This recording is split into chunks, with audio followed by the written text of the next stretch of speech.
fired air defense batteries, that's air defense systems, early Friday morning after reports of explosions near the city of Isfahan, the state-run IRNA news agency reported. So again, this report is just calling it reports of explosions near the city of Isfahan.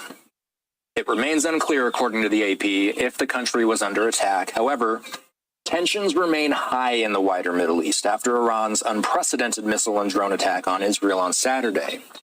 IRNA said that the defense fired across several provinces. It did not elaborate on what caused the batteries to fire, though people across the area reported hearing the sounds.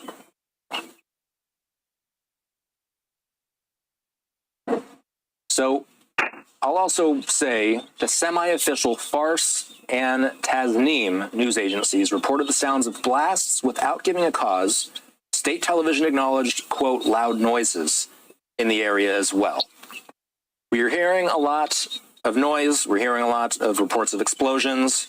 Of course, all eyes this week have been pointed toward Israel.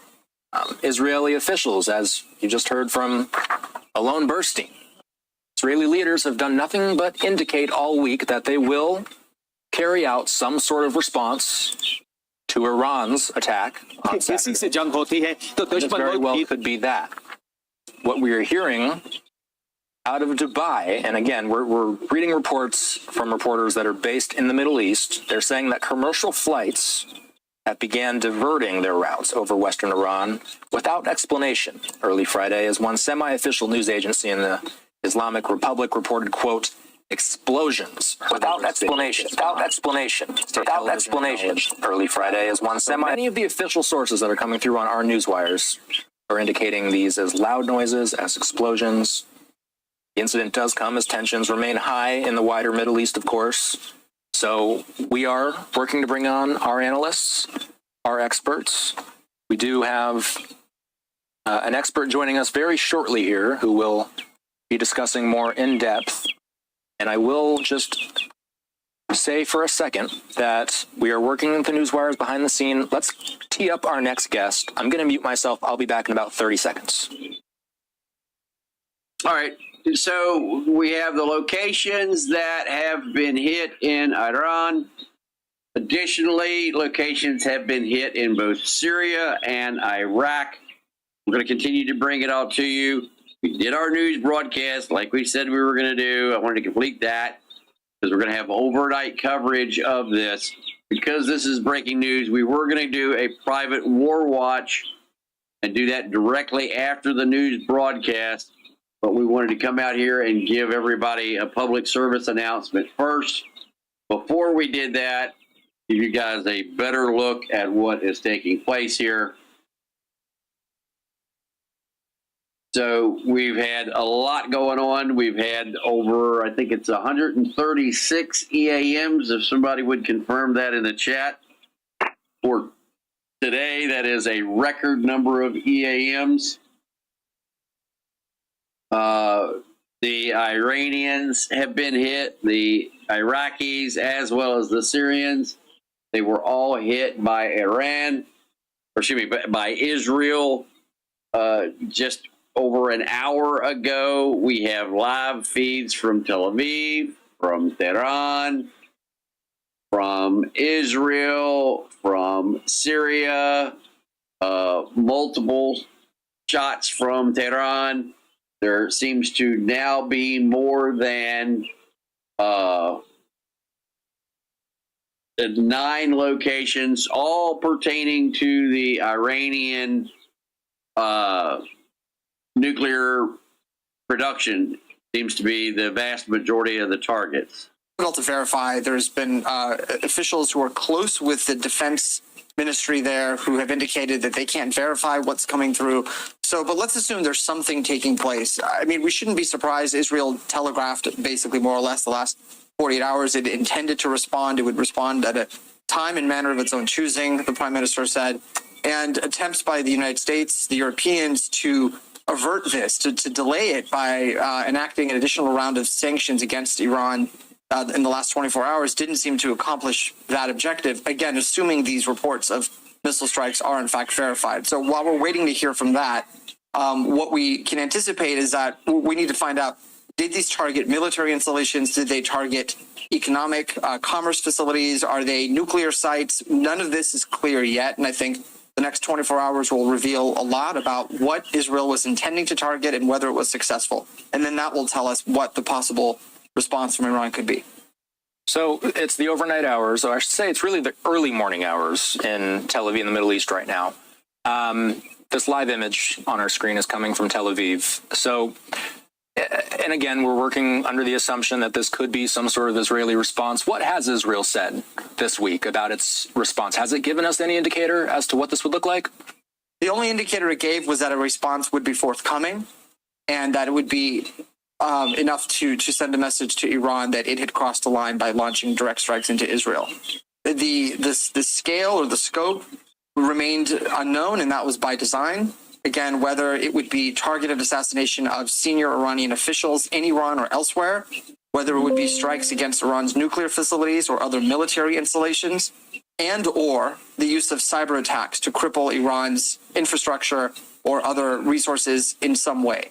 That much Israel had said all of these options are on the table. So we could anticipate that one or more of those options from that menu of responses would have been utilized. One of my main questions as we continue to follow this is what exactly falls within the unwritten rules of this war? Everybody keeps talking about the fear of a wider conflict breaking out. Of course, this is all starting in Gaza back in October, and now we are talking about a much wider conflict already, are we not? Indeed. And in terms of rules of warfare and who initiated what and who attacked whose sovereign territory, and this has all been going back and forth. These two countries have been fighting a shadow war now for well over a decade.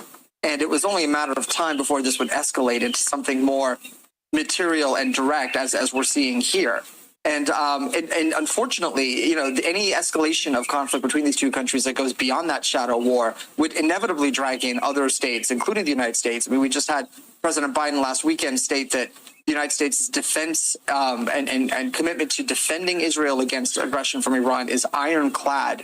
So that means that the United States has put itself in a position to intervene if Israel's security is threatened. Now, President Biden didn't specify that he would not support Israel attacking Iran directly in Iranian territory. So there is a line which the U.S. is not willing to cross. But nevertheless, this does pull in all these other allied nations that were supporting Israel in shooting down those drones and missiles over the weekend. What has Iran said back to Israel? Israel has been talking about the fact that it will retaliate. What has Iran said about retaliating to the retaliation? Yeah, publicly it has said that it will respond disproportionately to whatever Israel does. In other words, not to send not just to counter Israel aggression, but to send a deterrent message by disproportionately using resources, maybe specific ballistic missiles that are more precisely targeted, perhaps engaging its proxy forces, Hezbollah in the north, to really open up a second front, not just lob occasional missiles as it's been doing.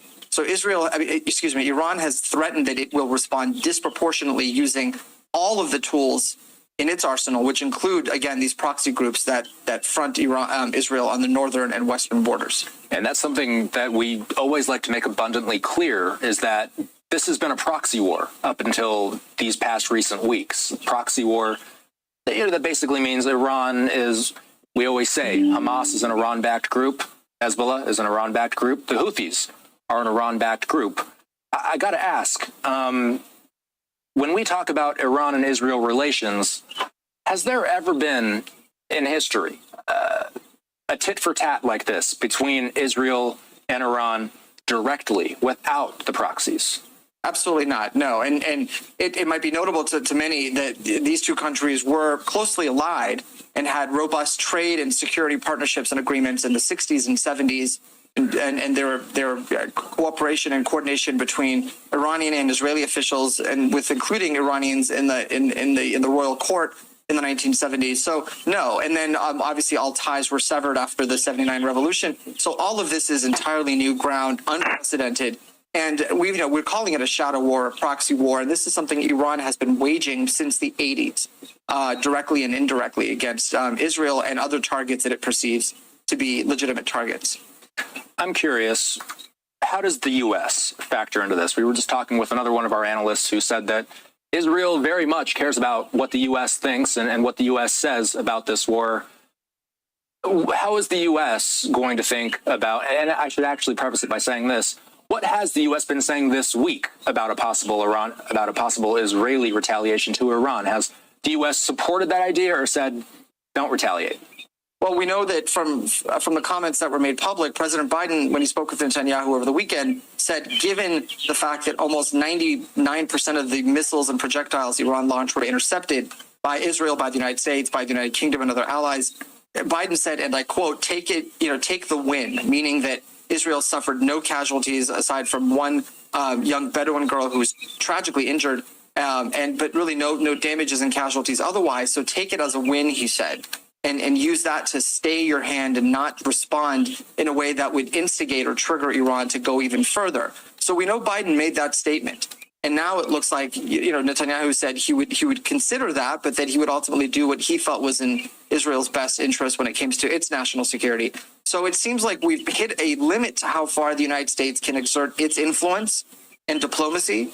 And it creates a sensitive, it's a sensitive moment, especially this being a election year, with funding for Israel and for Ukraine being such a divisive issue in not just between the president and these leaders, but also within Congress.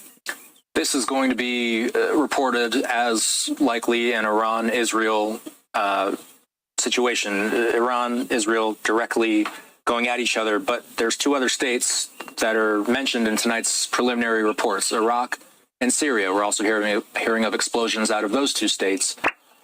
And I will make this abundantly clear that we are still learning exactly what's taking place in some of these wider regions around the Middle East. But what could you possibly imagine as the tie here?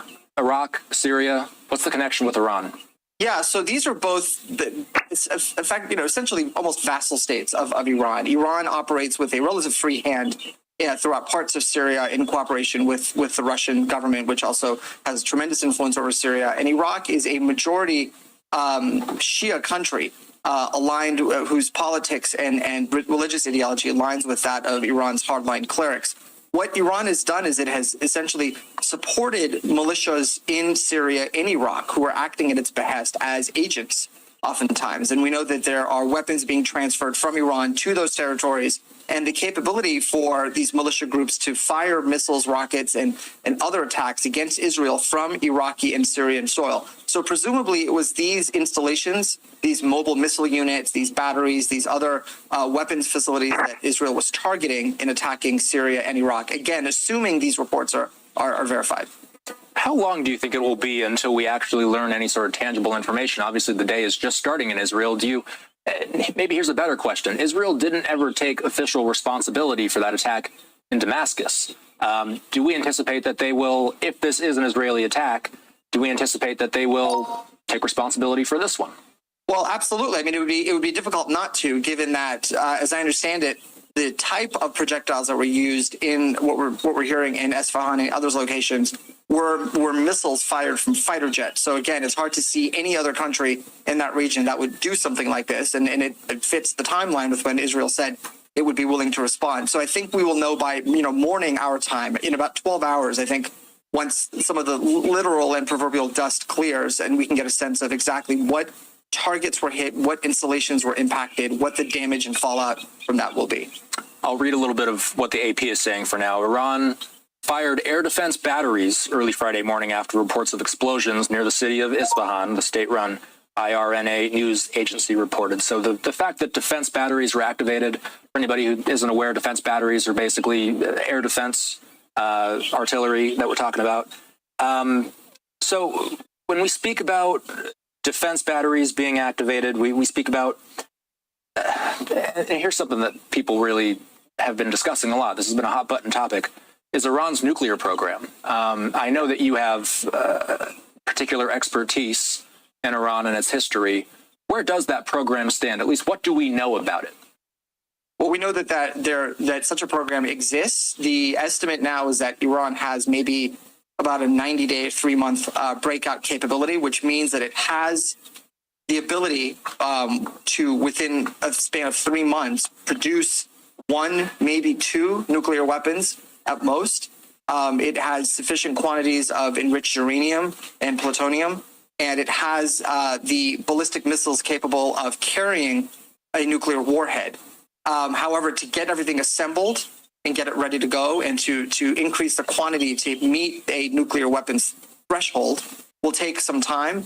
But estimates from intelligence agencies here in the U.S. and elsewhere indicate it's about a 3-month window, which is, and that window shortens the longer this crisis continues, and the longer that Iran's nuclear program goes unmonitored and unchecked, that window can shorten from 90 days to 60 days and even less. And that's really the biggest fear, is that Iran could, within a matter of days or weeks, fabricate a functioning nuclear weapon that could be fired across continent.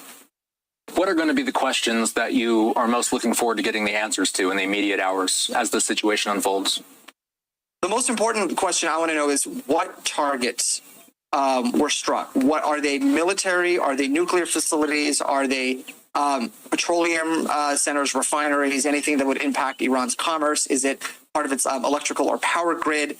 We'll have a better idea of what, or were they just launched into relatively empty areas, similar to what Iran claimed it was doing? Is this Israel sending a warning of what it's capable of doing, and that it can breach Iran's missile defense capabilities as well? So I think once we get a better sense of the targets that were engaged, that will tell us a lot more about what this was meant to do and where it's going next.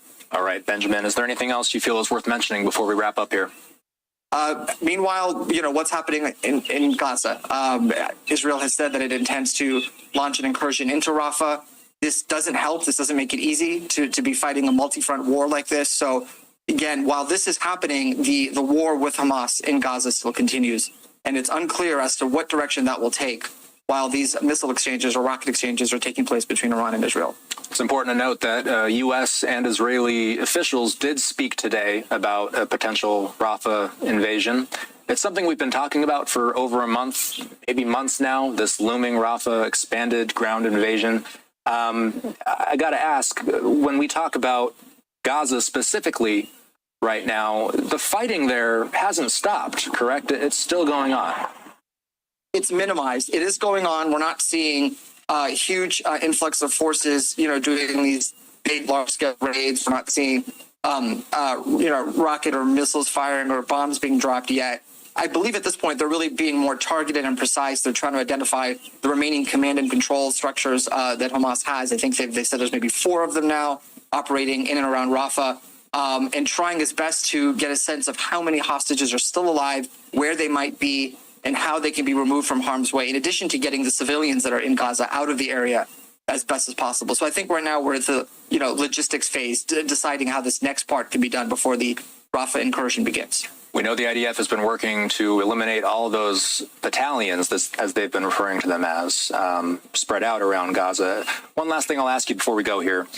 How does this unfolding situation in the wider Middle East, in your opinion, impact ceasefire negotiations? We are still awaiting any sort of substantial deal between Israel and Hamas. It's negotiated by states like Qatar, the United States. Yeah. There hasn't been any huge progress on that front. What are you hearing?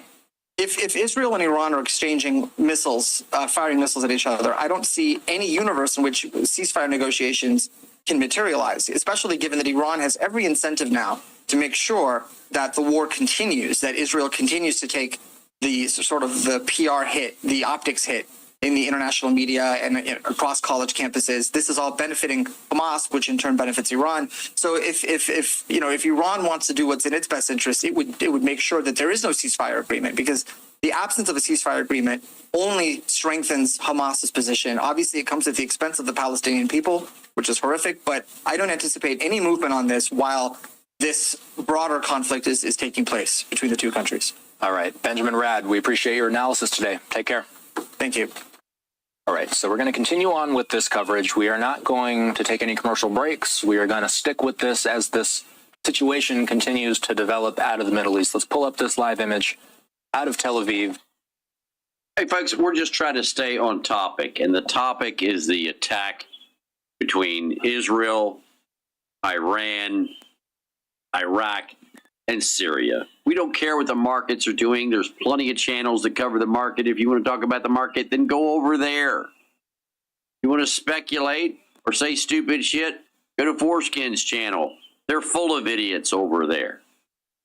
We're here to talk about the war, talk about the attack. We've got live feeds up from Tehran, live feeds up from Iran, live feeds up from Syria, Damascus, Jerusalem, Israel. We got all kinds of live feeds for you. Got other live feeds in the background.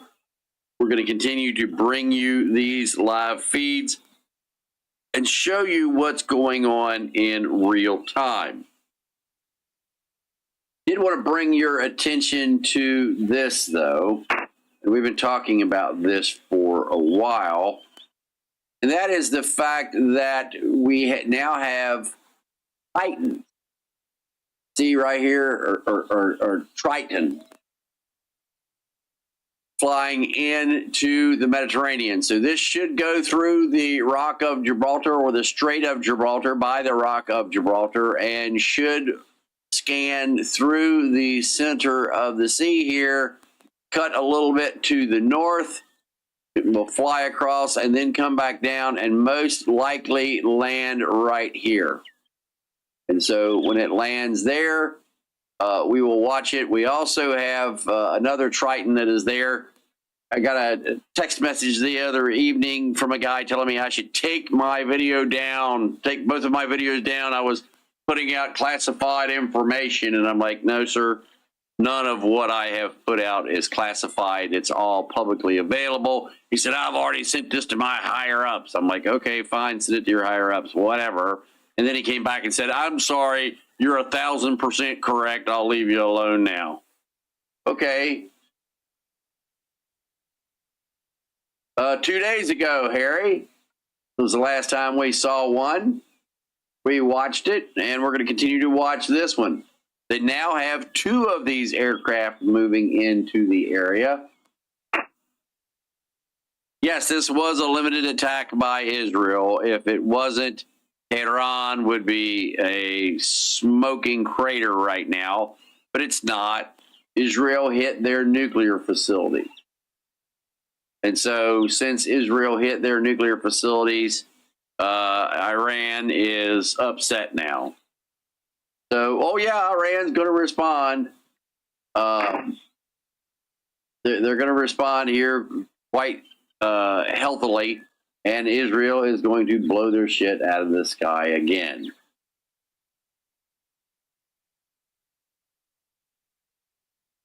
Yes, Weed Hopper, I am not going to say anything that is classified. You can rest assured that.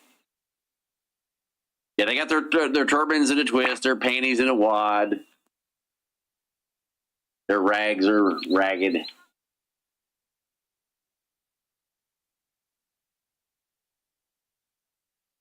So if you are not a member of the coffee club yet, you need to be. The link is at the top of the chat. You can go there and sign up. It's only $10 a month.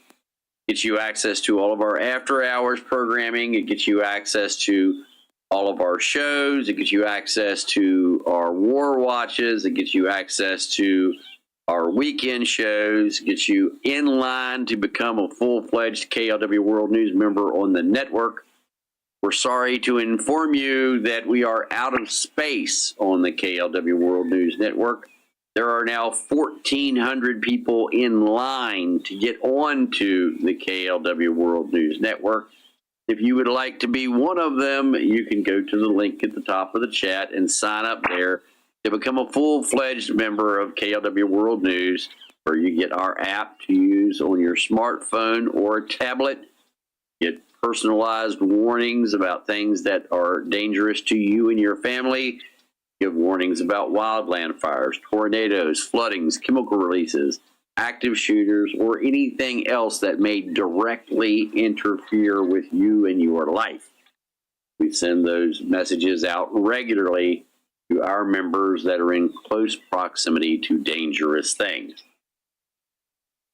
So if you have not signed up yet, now is the time to do so. The link is at the top of the chat. We're going to continue to cover what's going on with Tehran, with Israel, with Iran and Syria here for a little while longer. And then we are going to go back over to our private news stream, and we're going to monitor this live all night. So if you have not signed up yet for the KLW World News Network, go to the link, top of the chat, sign up there. Try it out for just 30 days. You'll be glad you did. Don't take my word for it. Ask anybody who is on the network. They will be happy to tell you. Yes, you will get an email notification every time we go live. Doesn't matter if it's regular news, breaking news, after-hour shows. We will send you a notification of breaking news. That's the other great part about it.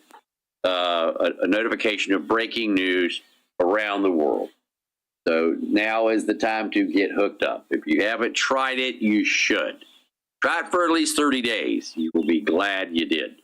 By the way, this weekend's broadcast or class that we're going to do is on infrared. Night vision equipment, thermal imagers, infrared illuminators, infrared cameras. We're also going to show you how to make a water purification system. Simple stuff that you can get from a hardware store that will clean the water like you have never seen before. You've heard of zero water? Well, our water is just as good as theirs. We're going to show you how to make a water filter as good as a pure water filter, but for way less money. No, I didn't get the cookie tins yet.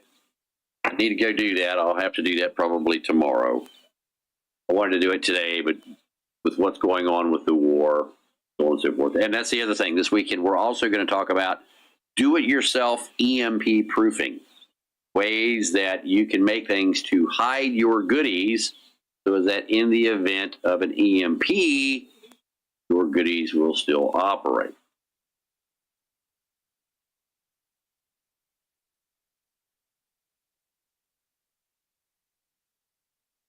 So let's see.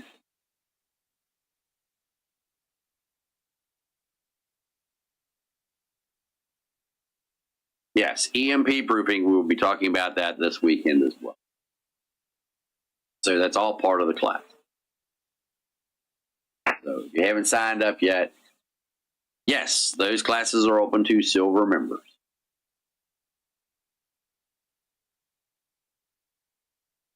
Well, it doesn't matter if your modern smartphone is surprisingly hardened against an EMP. The network isn't, Kevin. And it can't be that hardened against an EMP, otherwise it wouldn't pick up a signal.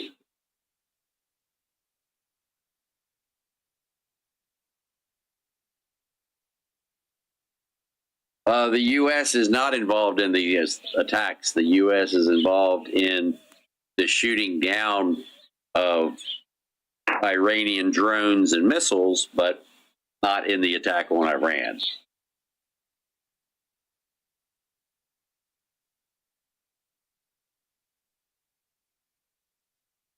Interesting. YouTube is kicking people off here.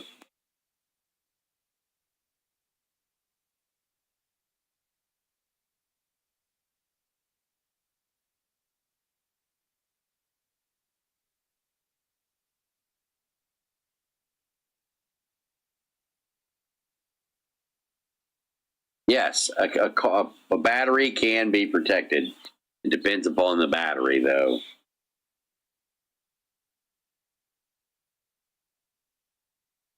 Yes, it only accepts credit cards.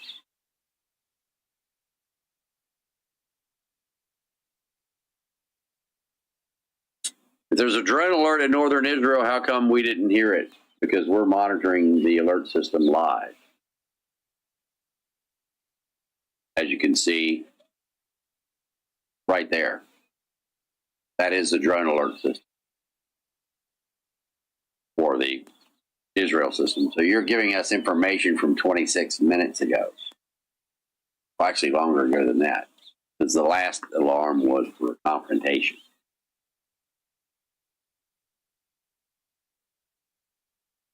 Yes, you can go back and look at previous shows.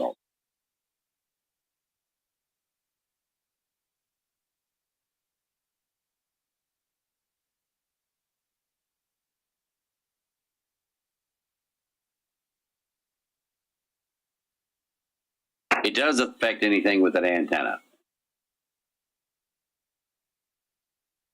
No, a dial-up cannot withstand an EMP.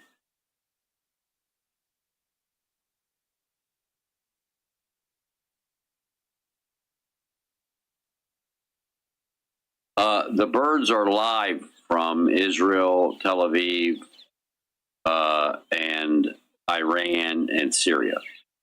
The birds are not here at the studio. I'm in a soundproof booth.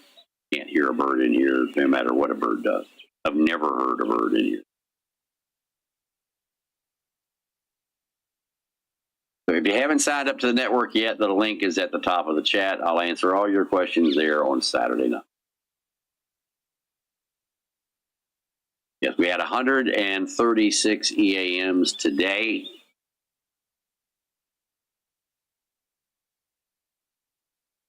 Yes, Townsend Nuclears. I don't have a problem with crows. I like crows, as a matter of fact.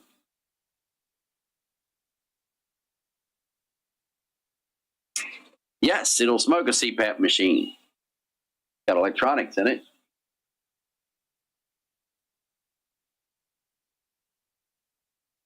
But we're not worried about stock markets. We don't do a stock market report.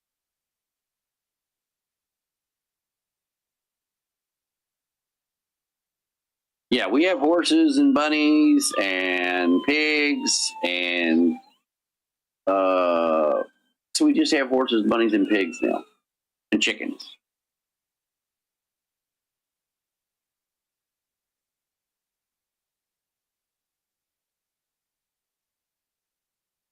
That there's tankers going into Iraq. Let's see.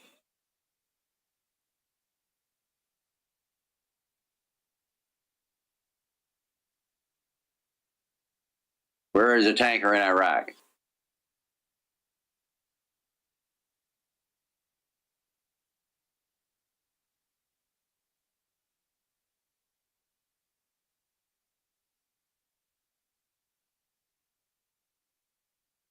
Where is a tanker in Iraq?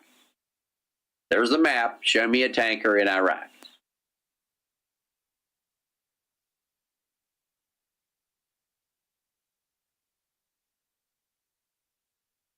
This is the problem with people coming in here putting false information out. And there's lots of people that put out false information. We refuse to do that. We will only tell you something if we can prove it and we have evidence of it. Somebody just said there's tankers going into Iraq. Really? We're looking at the map of Iraq. Show me a tanker.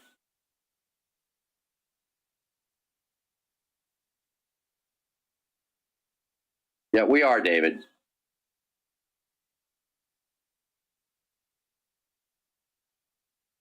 No, a pacemaker. If the pacemaker has a charger that's next to the skin, that's just under the skin, the EMP will go right through that.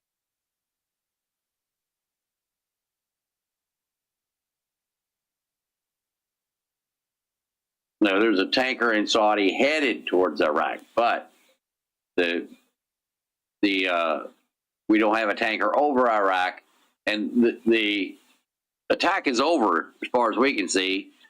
We haven't heard any reports of any new explosions in any of those cities. Correct, and there are tankers in the Persian Gulf all the time.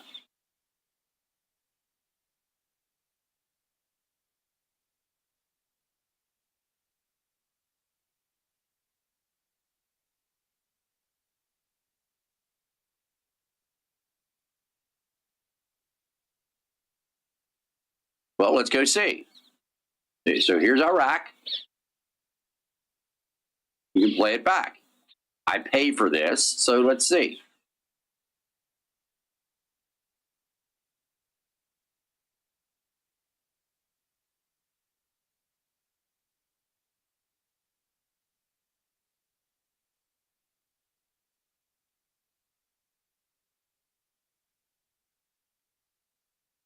So there's one right there. What is that? KC-135. That's the only one. Made one loop and headed towards Baghdad.